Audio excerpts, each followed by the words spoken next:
Okay. I just want to say to the other speakers here tonight that I am privileged and honored to share the night with you. And to the audience, I can see all of you on my screen. I wish that I could be with you in person, but from me to you, you all look really beautiful. I'm going to take you on a little trip. Our first stop is the day that I came out, all the way out for the very first time. I was 4 years old, and in our West Side Chicago apartment, we had the mother lode of all washing machines, a front loader Philco Bendix up on stilts in the kitchen. Well, one day, my mother went to pay the milkman. Stephen, I can't find my money. Where's my money? To which I casually replied, oh, don't worry, it's dirty. I'm washing it. Well, she flew into the kitchen only to find me standing in front of the washing machine, stark naked, in a pair of 3-inch white high heel pumps, watching her money swirl through the wash water. I use sugar for detergent. It'll be clean soon. Well, that afternoon, as her money hung out our window, drying on the clothesline, never, ever speak of this to anyone again, ever. So up on the shelf I went with those white high heel pumps for many years to come. Sharon Brooke, soulmate, wonderful friend, died from a blood disease at 26. In the middle 70s, we used to go out to some of Chicago's early gay bars, the Bistro, the Trip. Goldberg, look, he's looking at you, and he's looking at you, and he's looking at you. And you know why? Because you're cute. Now go out and get laid, and don't call me back until you do. So a couple of weeks later, terrified, I did what she said. I went out and I let myself get picked up. I went home with this guy, and I told him it was my first time. We started to mess around. It felt so good. Not even awkward. This can't be your first time, he said. But it was. And I was out, and I was on my way. And boom, just like that, everything changed. My emotional state, my body, my career. I went global and became a travel agent. Back then, it was only about 10 or 15 years that homosexuality had been declassified as a mental illness. There were no gay tours. I remember the first time I tried to book two of my gay clients, on a fall foliage tour. When I called the guest house, I asked for a room with a king-size bed, and this is what I heard on the other end of the line. Constantine, I got a he-she on the phone. I was so humiliated. But as we traversed the early 80s, gay destinations started to emerge. One of the first, San Juan, Puerto Rico. There was this guest house there, Arcos Blancos. What a place. We could go there and be fully expressed. But then again, it was only in the confines of the resort. Out on the street, it was business as usual. I got eggs thrown at me. I was called terrible names. Faggot, Maricone. Bobby Butler, flight attendant for United Airlines. Great friend. The kind of friend that lifts you up. In the middle 80s, he contracted AIDS. He was really sick. But he recovered, and he had a honeymoon period of about 10 months when he was well enough to work, but he couldn't go back to flying with United. So I arranged to give him a job in our travel agency.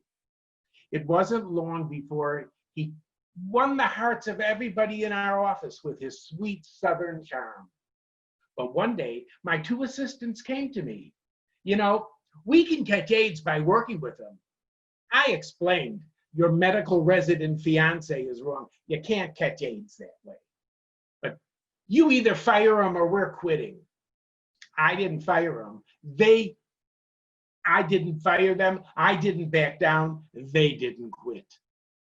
Some months later at his funeral in Huntsville, Alabama, his mother, who I had gotten to know, took me aside. I'm so glad you came. I wanted our community to see just who his friends were. In my sadness, I felt such pride.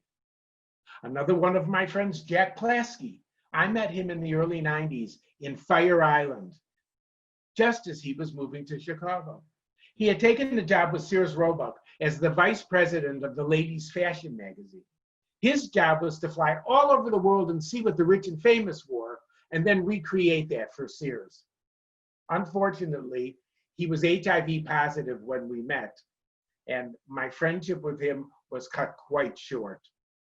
And as he lay dying in the Miami hospital, I wanted to see him one last time.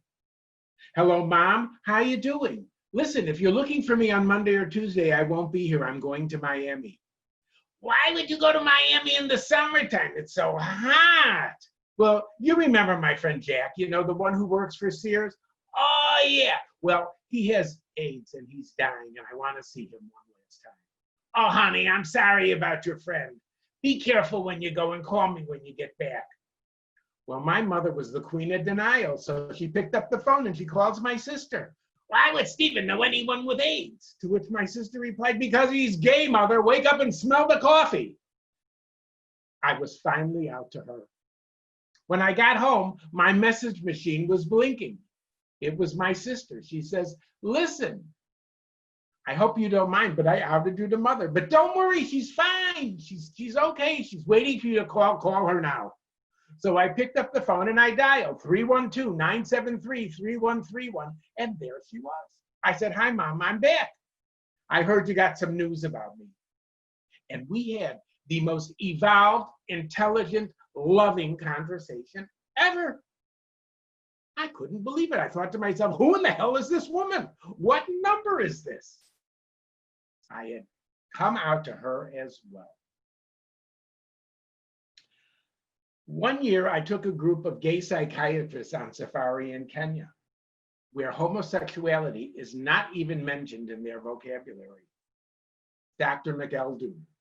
Out on safari one day, he says to the guide, tell us about the gay life here in Kenya. So the guide said, we're all very happy here.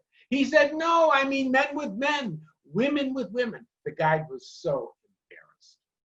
Well, that night as I came back from dinner, there was Dr. McEldoon, romping through the bush with a Maasai native dressed in full regalia.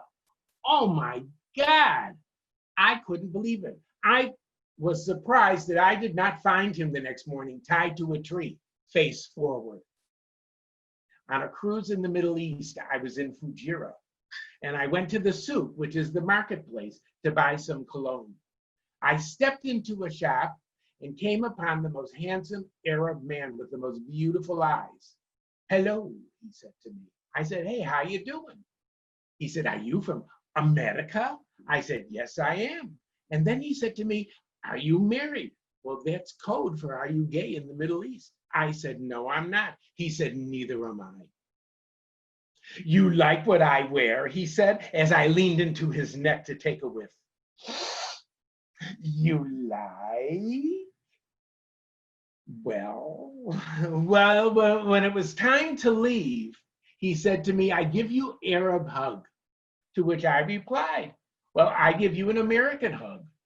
In that moment, in that embrace, there was no conflict between our countries. There was only love and connectedness. That, my friends, is real power. So here we are in the present. We're free to love who we love.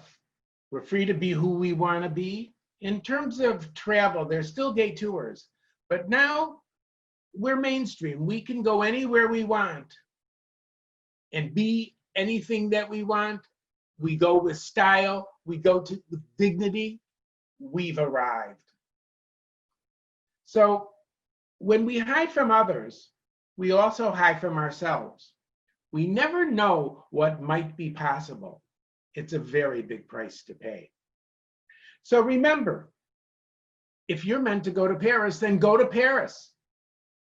If you need to be in New York, then don't you go to Poughkeepsie and pretend to like it. If your friends want you to be in Key West and you need to be in Miami, go to Miami. Go to where you're meant to be. Go there. Be you. Now you enjoy the trip. Thank you.